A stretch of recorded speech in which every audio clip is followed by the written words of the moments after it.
एक बार एक जैन फकीर को उनके कुछ मित्रों ने खाने पर बुलाया। जापान की घटना है। 7 मंजिला इमारत थी जहां वे ठहरे हुए थे। 7वीं मंजिल पर ही उस घर के मालिक उस गृहपति ने सारी व्यवस्था कर रखी थी। उस गृहपति ने अपने और भी बहुत से दोस्तों और रिश्तेदारों को बुलाया था। सभी उस 7वीं मंजिल पर बैठकर उस जैन फकीर की बातें सुन रहे थे। तभी अचानक भूकंप आ गया। जापान में भूकंप आते भी बहुत हैं। जैसे ही भूकंप के झटके महसूस होने शुरू हुए, सभी उठकर भागे। दरवाजे और सीढ़ियों पर बहुत भीड़ हो गई। करीब 100 के आसपास लोग थे। सभी भाग रहे थे। वह गृहपति भी भाग ही रहा था कि वे सीढ़ियों में फंस गया। तभी अचानक उसे याद आया कि कार्यक्रम के मुख्य अतिथि वे जैन फकीर तो कहीं दिखाई ही नहीं दे रहे हैं। कहीं वे कमरे में ही तो फंसे नहीं रह गए। वे उन्हें देखने वापस कमरे में गया। उसने देखा तो वह देखकर दंग रह गया। वह जैन फकीर तो पालथी मारे आंख बंद किए एकदम शांत चित्त से बैठे हुए थे। ऐसा लग रहा था जैसे बुद्ध की शांति से भरी प्रतिमा हो। चारों तरफ हाहाकार और हल्ला मचा हुआ था। सभी अपनी जान बचाकर अंधाधुंध भाग रहे थे।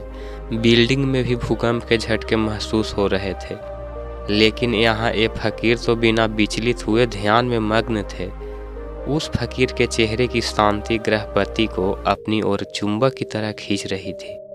उसका रूप, उसका शांति, उसका आनंद सब मोहित कर लिया। गृहपति को खींचा चला आया, जैसे कोई चुंबक से खींचा चला आता है। आकर बैठ गया फकीर के पास। भूकंप आया और गया। कुछ देर बाद जैन फकीर ने अपनी आंखें खोली और भूकंप की वजह से जिस जगह पे उनकी बात रुक गई थी, उसी जगह से उन्होंने अपनी बात दोबारा शुरू की। गृहपति ने कहा, महाराज, अब मुझे कुछ भी याद नहीं कि हम क्या बात कर रहे थे और कहाँ पर हमारी बात रुक गई थी। सारे शहर में हाहाकार मचा हुआ है। सभी अपनी अपनी जान बचाकर भाग रहे हैं। इतना बड़ा भूकंप, इतना बड़ा झटका आया। अब तो इसके बाद मुझे यह भी याद नहीं है कि हम किस बारे में बात कर रहे थे। इसलिए आप कृपया करके वो बातें दोबारा शुरू ना करें, और वो बातें मैं आपसे पूछना भी नहीं चाहता। अब तो मैं आपसे कुछ और ही पूछना चाहता हूँ। गृहपति बोला, महाराज, एक बात बताइए कि भूकंप आने पर हम सब भागे, पर आप क्यों नहीं भागे? जैन फकीर ने कहा, भागा तो मैं भी था, लेकिन तुम सब बाहर की तरफ भागे और मैं अपनी भीतर की तरफ भागा। जिसे जहाँ सुरक्षित महसूस हुआ वह वहाँ भागा। लेकिन मैं कहता हूँ कि तुम्हारा बाहर की तरफ भागना व्यर्थ था। भूकंप यहाँ भी है। भूकंप 6ठी मंजिल पर भी है। भूकंप 5वीं मंजिल पर भी है। भूकंप 4थी मंजिल पर भी है। भूकंप पूरे बिल्डिंग में है। 4थी मंजिल वाले भी भाग रहे हैं। 3री मंजिल वाले भी भाग रहे हैं। 2री मंजिल वाले भी भाग रहे हैं। जो सड़कों पर है वो बिल्डिंग की तरफ सुरक्षित स्थानों पर भाग रहे हैं। सब भाग ही रहे हैं। जिसे जहां सुरक्षित लग रहा है वह वहां भाग रहे हैं। मैं भी भागा, अपने भीतर की तरफ भागा। मुझे अपने भीतर भागना ही सुरक्षित लगा।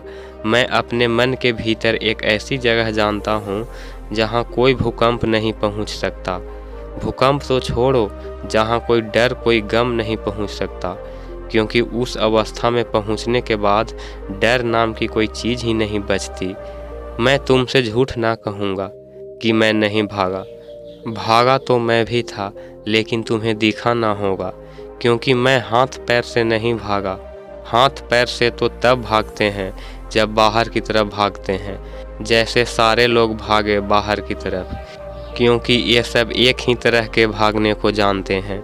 बाहर की तरफ भागना ही इनके लिए एकमात्र भागना है। लेकिन मुझे जैसे ही असुरक्षित लगा, मैं तुरंत ही अंदर की तरफ फिसल गया। और मैं तुमसे ये भी ना कहूँगा कि मैं डरा नहीं। मैं बहुत डर गया कि कहीं अपने भीतर पहुँचने से पहले ही मैं मर ना जाऊँ, कहीं मेरे भीतर पहुंचने से पहले ही ये बिल्डिंग ढह न जाए।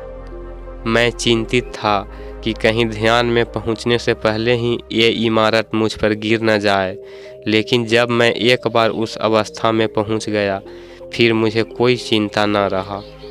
फिर किस बात की मौत? फिर तो केवल मेरा शरीर मरता, क्योंकि मेरा मन तो ध्यान में था। मैंने ध्यान में ही जिंदगी को जिया है और मैं ध्यान में ही मरना चाहता हूँ।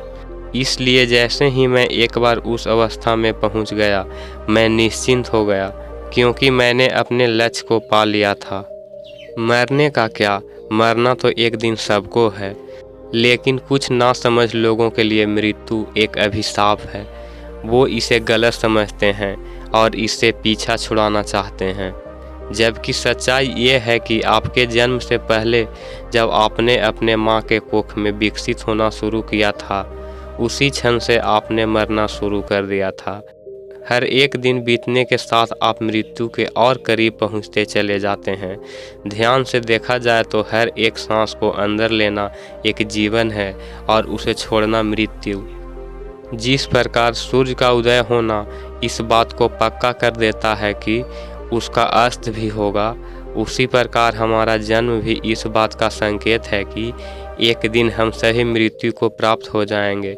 दोस्तों, अगर आप मृत्यु पर एक योगी के विचारों को जानना चाहते हैं या फिर ये समझना चाहते हैं कि वे लोग जिन्होंने अपनी ज़िंदगी के कई साल जीवन और मृत्यु को समझने में बिता दिए हैं, उनका मृत्यु के विषय में क्या विचार है, तो इसके लिए मैं आपको एक बुक रिकमेंड करूँगा, death in inside a story by सतगुरु जग्गी वासुदेव। अगर आप चाहें तो आप इस बुक के बुक समरी भी सुन सकते हैं कुकू FM ऐप पर। कहानी में आगे बढ़ते हैं। उस जैन फकीर ने कहा, मैं तुम्हें कोई सिद्धांत नहीं सिखा रहा हूँ, बल्कि शराब पिला रहा हूँ।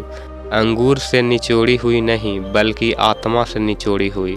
पियो, खूब पियो, नाचो, गाओ, हंसो, मुस्कुराओ और जीवन में जितने भी क्षण मिले अंदर की तरफ मुड़ जाओ। किसी भूकंप का इंतज़ार मत करना, क्योंकि भूकंप के समय वही लोग अंदर जा पाते हैं जो रोज़ अंदर जाते रहते हैं, जिनका रोज़ आना जाना लगा रहता है। मैं अंदर जा पाया क्योंकि मैं रोज़ जाता हूँ और अंदर का ये रास्ता मेरे लिए परिचित था। यह मत सोच के बैठो कि जिस दिन मृत्यु आएगी उस दिन ध्यान कर लेंगे, नहीं हो पाएगा। अगर जीवन भर धन की चिंता की है तो मरते वक्त भी अंदर धन की ही चिंता चलती रहेगी। अगर पद की चिंता की है तो मरते वक्त भी और ऊंचे पद प्राप्त करने के लालसा से मरोगे, क्योंकि अपने पूरे जीवन में हम जो भी कुछ करते हैं, मरते वक्त वही सारे विचार और कर्म हमारे आंखों के सामने से छोटे रूप में गुजरते हैं। मरते वक्त एक बार हमारी पूरी ज़िंदगी हमारी आंखों के सामने से गुजर जाती है। संक्षिप्त में कहूँ तो ज़िंदगी भर हम जो भी करते हैं, अंत समय में हम वही महसूस करते हैं। अगर हमने पूरी ज़िंदगी भर किसी को दुख पहुंचाया है तो अंत समय में भी उसके पश्चाताप में ही हम दुखी मन से ही मरेंगे। और अगर हमने ज़िंदगी भर के अच्छे काम किए हैं तो अंत समय पर हमारे पास विचार करने के लिए अच्छी यादें होगी और हम खुशी खुशी इस दुनिया को अलविदा कहेंगे। फकीर ने उस गृहपति से कहा, अगर तुम ध्यान में मरना चाहते हो तो ध्यान में जाना, ध्यान में जीना शुरू कर दो, ताकि मरते वक्त तुम्हें अपने भीतर जाने में तकलीफ़ ना हो और तुम ध्यान में ही इस दुनिया को अलविदा कहो।